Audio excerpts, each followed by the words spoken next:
So basically, we're just going to take our blank cat mask and then draw some lines on where we want to cut.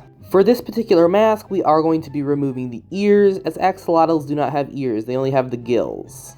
I like to cut my ears off in an L shape because that makes it easiest to replace where the ears were with cardboard.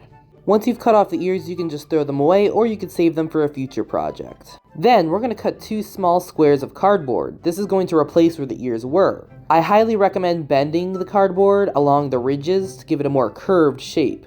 This will make it easier for gluing. Then, we're going to take our hot glue and apply it right to the edge of where we cut on the back side of the mask. Then, take your piece of cardboard and line it up as I've shown here. Then, flip your mask over and press down. Once the glue has dried, take your scissors and cut along the edge of the mask. When cutting off the cardboard, make sure to do it in a rounded motion and be sure to line it up with the rest of the mask. Then, taking your other piece of cardboard, we're just going to do the exact same thing on the other side. Once finished, your mask should look something like this. The next step is removing a part of the snout. Now, very carefully, we're going to cut along the line we drew. Also, be sure to leave a little bit of the snout left over. This will help a lot when we go to glue on the new snout. Speaking of that, let's make a new snout. Cut out a big piece of cardboard and fold it in half. Then, using your scissors, cut along the edge of each side of the snout. This will make sure that one side is not overlapping the other and it's all the same size. Then, using a Sharpie, sketch out this shape. First, we're going to completely cut off the curved line. And then, once we're done with that part, we're going to cut along the second line. Do not completely cut it off, we're going to need part of it later. Once you have something like this, you can go ahead and open it up. Once you've laid it out flat, we're going to fold up that triangle looking piece. Then, take the other 2 pieces sticking out and curve them. Then, on one of those curved pieces, put a little bit of hot glue on the very end. And then we're going to bring those 2 pieces together and glue them together. Once dry, we're going to take that triangle looking piece and apply hot glue only onto the outside edges of it. Once you've done that, we're going to take it and fold it down and hold till it dries. The next step is to flip it over and round out the opening. This will make it much easier to put it on the mask. Normally this would be a perfect size, but because we're making an axolotl, we're actually going to trim down the snout to be small. Then, using your hot glue gun, we're going to carefully apply some hot glue to the leftover snout. Then, we're going to press on the snout and hold till dry. When you're done, it should look like this.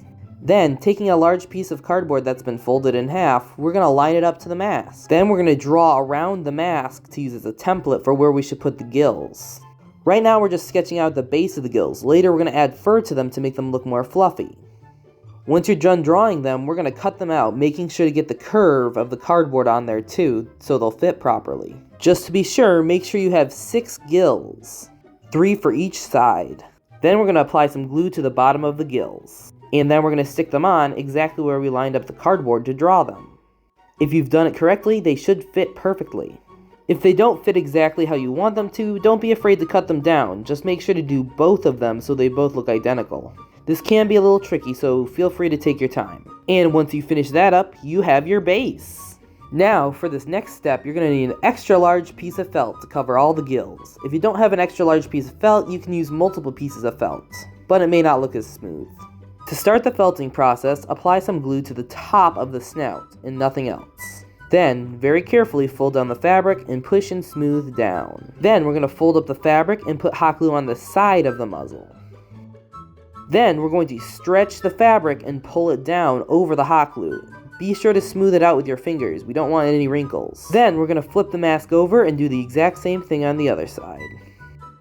If you've done it correctly, there should be a little tunnel at the front of the snout, which we're going to cut a line down the center of. Then, once you have your 2 little pieces, we're going to spread them apart and glue on 1/2 of the front of the snout, down the middle. Then, we're going to stretch the fabric piece and overlap it to make sure it's smooth on all sides. Do not try and line up the edge of the fabric with the edge of the hot glue, because if you do that, the mask will come out very wrinkly in the front. Instead, what we're going to do is stretch the fabric over and then cut off the excess at the edge of the hot glue.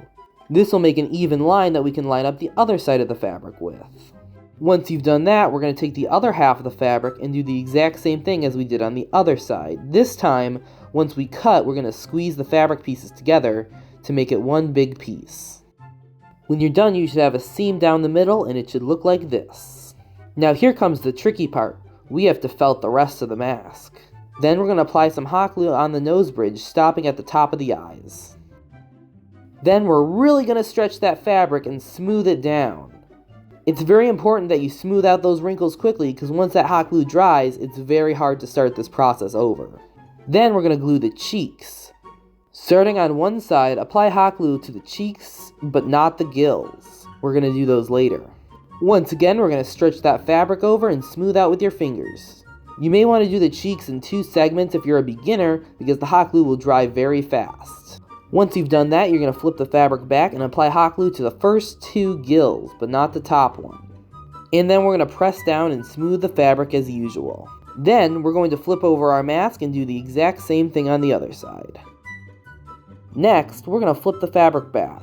Then, using your hot glue gun, we're going to apply a line of hot glue to the top of the eyes and a little bit on the forehead and nose bridge. Once you've done that, we're going to pull the fabric back and stretch and smooth as usual. After that, we're once again going to pull back the fabric, this time applying hot glue to 1/2 of the forehead, minus the gill. Then, as usual, we're just going to press that down and make sure it's nice and smooth. Then, we're just going to go ahead and repeat the exact same steps on the other side. Then, we're going to take our hot glue gun and put some hot glue on the remaining gill and press down. We're going to do this on both sides as well. And there we go, now we have a felted mask. Now we just have to fold over the edges. To start, cut along the edge of the mask, leaving some leftover felt. You should leave roughly 1 inch of felt left over to fold over. This will make sure that the mask doesn't turn out wrinkly or too sharp at the edges. Once you've done that, the final step is to glue the edges. Apply a tiny bit of hot glue onto one section of the felt, then fold it over and press down. Repeat this all over the mask until every single piece of felt has been folded over and glued. While working on the gills, you may have some extra fabric that's like pointing out. Feel free to cut those off. Felting process for me usually takes 10 to 30 minutes depending on the mask, so feel free to take your time. Also, if you don't get a perfectly smooth, wrinkle-free mask on the first try, don't beat yourself up about it. This is a very hard thing to do and it takes a lot of practice. Alrighty, and if you've done your mask right, it should look like this. Now we're going to move on to the eyes. Flip your mask over and cut a line down the center of your eye. Some people find it easier to do a triangle shape, like 4 little triangles. I prefer just to do one big line down the middle, but you do what makes you feel better. Once you've done that, apply some glue to the felt and push your fingers through and fold it over. I find this is the best method, just be careful not to burn yourself. It can happen very easily here. As usual, we're going to repeat this on both sides. And would you look at that, we're all done with the felting process. Now all we have to do is add fur to the gills. Take your hot glue gun and apply some hot glue along the edges of the felt on the gills. Then take your long strip of fake fur and gently glue it onto the edges. Be extra careful not to get any fur stuck in the hot glue. We're going to glue this all along the edge, rounding the corner. If you run out of fake fur before you can complete the entire gill, you can always just cut a new piece and glue it on together. Here's what the first gill looks like when you're done. And once again, I'm just going to give you a good old-fashioned time-lapse as I do the rest of these gills. I can't emphasize enough though, be really careful when gluing these on, because if you get the fur stuck in the hot glue, it's pretty much game over for that piece of fur, and you'll have to get a new one. If it gets just a tiny piece of hot glue in there, sometimes you can just pull that tiny bit of fur out, but if you get too much, it's just a new piece of fur for you. And here is the final product of our axolotl mask. Feel free to airbrush or paint this with any colors you see fit. I personally chose to go with classic pink.